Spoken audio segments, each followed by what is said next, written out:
Government of Balochistan की जानिब से आप बलूचिस्तान में यूथ अफेयर्स के हवाले से बलूचिस्तान में यूथ के मसाइल आप क्या देखते हैं अपने एंगल से, और इस हवाले से आपके क्या इक़दाम हैं आगे बलूचिस्तान के यूथ के लिए? बिस्मिल्लाहिर्रहमानिर्रहीम। सबसे पहले तो मैं यूथ न्यूज़ नेटवर्क का शुक्रगुज़ार हूँ कि आपने मुझे टाइम दिया। और दूसरी बात यह है कि जैसे कि आपको पता होगा कि मेरा नोटिफिकेशन बहुत पहले हुआ था as a coordinator to youth affairs chief minister Balochistan, लेकिन क्योंकि मैं बाहर अपने तालीमी सिलसिले में मसरूफ़ था तो अभी मैं चार्ज संभाला है। लेकिन उससे पहले भी हमने कई इनिशिएटिव्स और प्रोजेक्ट्स यूथ के लिए अंडरगोइंग प्रोजेक्ट्स किए हैं। तो अभी हमारा क्योंकि चार्ज संभालने के बाद मैंने खालिक हज़ारा साहब से और सेक्रेटरी स्पोर्ट्स से मीटिंग की, और हमारा एक ही विज़न था कि क्योंकि बलूचिस्तान ये एक अनफॉर्चुनेट इंसिडेंट है कि बलूचिस्तान का यूथ पॉलिसी जो है वो अभी तक इम्प्लीमेंट नहीं हुआ।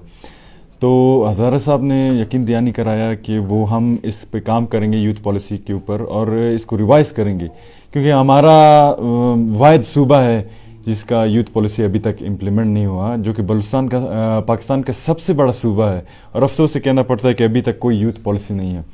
तो यूथ पॉलिसी के हवाले से ये है कि हमने इस पॉलिसी को दो डायमेंशंस में डिवाइड किया है। पहला डायमेंशन ये है कि फॉर्मल लर्निंग, जिसमें आपका एजुकेशन हो गया, आपके इंटर्नशिप्स हो गए, आपके दूसरे जो तालीम से रिलेटेड प्रोजेक्ट्स हैं वो हो गए। और जो नॉन फॉर्मल लर्निंग है ये एक, क्योंकि अभी हम फोकस कर रहे हैं ज़्यादातर ग्रास रूट लेवल पे, तो नॉन फॉर्मल लर्निंग में ये होगा कि स्पोर्ट्स भी हमारा एक डायमेंशन है, उसमें स्पोर्ट्स के ऊपर भी फोकस करेंगे। उसके अलावा हम काउंसलिंग, कैरियर काउंसलिंग के ऊपर हम फोकस कर रहे हैं, जो कि हमारे बलूचिस्तान में बहुत ही कम है। क्योंकि जब हमारा बलूचिस्तान में ख़ासकर कोई बच्चा जब मिडिल स्कूल में होता है या जो उनका बेबी ब्रेन होता है, उनको काउंसल करने वाला, उनको गाइड करने वाला बहुत कम होते हैं, और कोई मतलब इसके ऊपर एक जो फॉर्मल और कंक्रीट इंस्टीट्यूशन होना चाहिए वो अभी तक नहीं है। तो अल्हम्दुलिल्लाह अभी हम इसके ऊपर काम कर रहे हैं, और इंशाल्लाह बहुत जल्द आप इंशाल्लाह रिज़ल्ट्स देखेंगे, क्योंकि ये एक टीम वर्क होगा।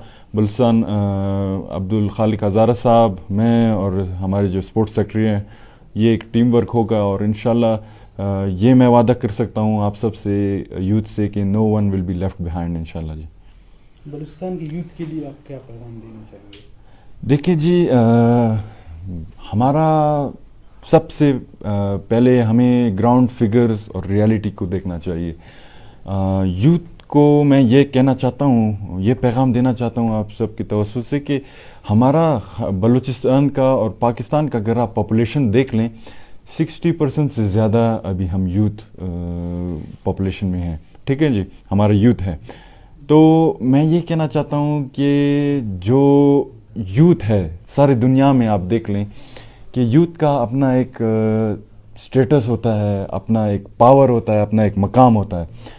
तो मैं ये पैगाम दूंगा कि जो ख़ासकर बलूचिस्तान की यूथ को, कि अगर कोई मसला आता है तो आप उसके ऊपर अपने कमेंट्स, जो आपके क्रिटिक्स होते हैं, वो आप पॉजिटिवली करें। ठीक है ना जी, क्योंकि हमारा बलूचिस्तान का ये माशरा है कि हम किसी चीज़ को जो हमारे मुफाद में नहीं है, हमारे फ़ायदे के लिए नहीं है, हम उसको क्रिटिसाइज़ करते हैं। ठीक है ना जी, लेकिन इसमें ये हम भूल जाते हैं कि हम उस पर एतराज़ करते हैं, लेकिन हम ये नहीं कहते कि इस चीज़ को बेहतर कैसे बनाया जाए।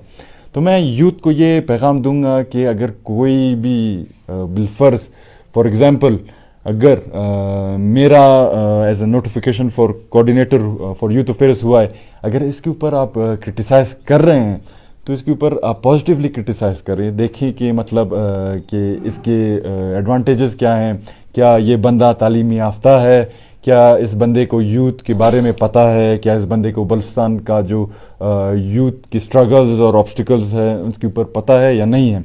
ठीक है नहीं जी, ये होता है पॉजिटिव क्रिटिसिज्म। फॉर एग्जांपल, अगर बलूचिस्तान हुकूमत कोई प्रोजेक्ट इम्प्लीमेंट करा रहा है, वो ऑन गोइंग है, तो अगर वो आपके समझ से बालातर है तो आप इसके ऊपर क्रिटिसाइज़ कर सकते हैं, लेकिन पॉजिटिव क्रिटिसाइज़ करें कि मतलब इस चीज़ को बेहतर बनाया कैसे जा सकता है, इस चीज़ के जो असल फ़ायदा है वो लोगों को कैसे दिलाया जा सकता है। तो जो अगर आप क्रिटिसाइज़ करें, बेशक करें, हर चीज़ पे करें, लेकिन पॉजिटिवली करें। क्रिटिसाइज़ करने के बाद उनका बैठ के सोल्यूशन भी निकालें, क्योंकि अगर आप इनके सोल्यूशन ना निकालोगे, अगर आप फॉर एग्जांपल अगर यूथ के ऊपर कोई प्रोजेक्ट होता है और आप देख रहे हैं कि ये यूथ को फ़ायदा कम दे रहा है और दूसरों लोगों को फ़ायदा ज़्यादा दे रहा है, तो आप इसके ऊपर बैठें, क्रिटिसाइज़ ज़रूर करें और ये सोल्यूशन भी इसका निकालें कि इसको बेहतर कैसे बनाया जा सकता है। तो पॉजिटिव क्रिटिसिज्म अपने अंदर एक आदत पैदा करें कि किसी भी चीज़ को क्रिटिसाइज़ करना है तो पॉजिटिवली क्रिटिसाइज़ करें। जी।